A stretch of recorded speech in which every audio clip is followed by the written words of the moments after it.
Hey guys, it's Spencer from iTenant Solution. You've probably seen from our website and some of our previous videos, we buy a lot of properties where the tenants either damaged the property, abused their lease, or just not treated the homeowner fairly.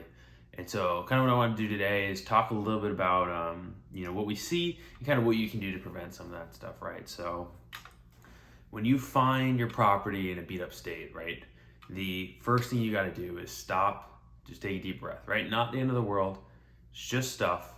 Things are broken, maybe walls are messed up, drywall, but who knows, right? It's a broad spectrum. But first thing you gotta do is just kind of take a deep breath, right? Remove yourself from the situation, just look at it quantitatively. Okay, 3 rooms are busted up.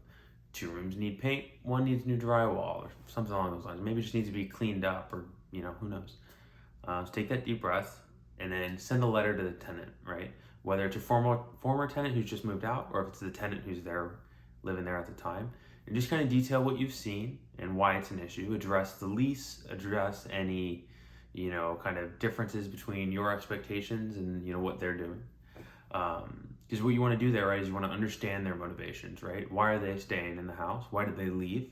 If they left under negative circumstance, right, like maybe you had to evict them, or they had a life thing where they just got up and left and disappeared, right? That's one thing. But if they're otherwise been a good tenant and they've lived there for a while and always been good to you, try and figure out kind of what their motivations are.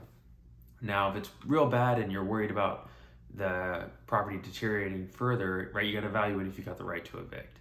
And a lot of that is if the tenant's broken the lease, if there's a lease in place, and detailing, especially in that letter or in a subsequent conversation, you want to detail out exactly where the issues are and why they arise or why they arose, what steps you'd like to do to mitigate, or if you want to go ahead and say, hey, look, I'm gonna have to evict you if you're not out by this day.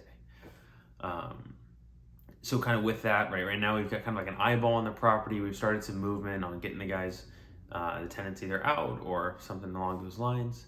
And so what I always recommend is, hey, just order a home inspection, right? It'll cost you a couple $100 for a good one. But what it'll do is it'll give you a very detailed list of exactly what was wrong with that property and kind of what happened between the tenant moving in and the current state. So with that, right, you want to make a decision. You've got that. You're like, hey, am I going to pursue damages, right? Am I going to try to get a lot of this back from the tenant? Am I just going to evict them and move on? Or is, hey, I'm just going to ask them to fix the drywall in the bedroom that they broke and then kind of move on, right? So a lot of that, you have to assess the damages, right? Whether it's just superficial, just cosmetics, or if it's more serious.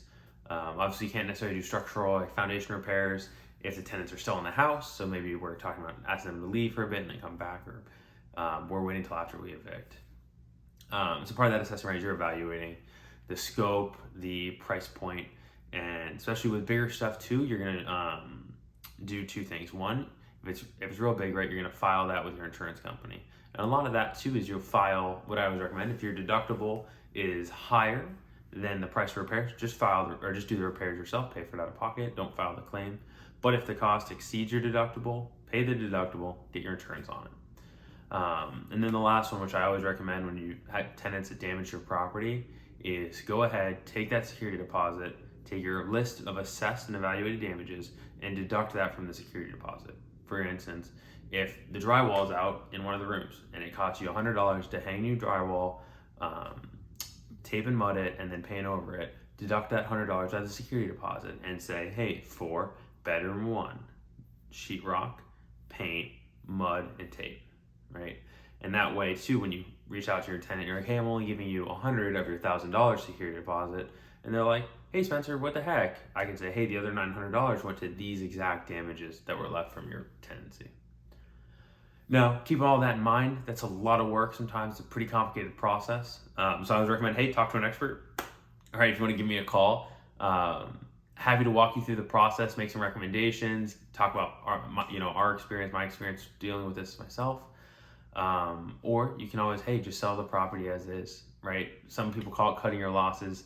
I think it's more like transitioning the investment, right? You've got a property that could use some investment into it. I like to do that kind of stuff. Our company loves to buy those properties, even especially if the tenant's still in there and you don't want to deal with that. Eviction's complicated and expensive. Give us a call. We'll kind of talk through some ideas, talk through some possible solutions, courses of action, we'll get them executed for you. We should take care of. Appreciate you taking the time today, and let us know. Look forward to talking.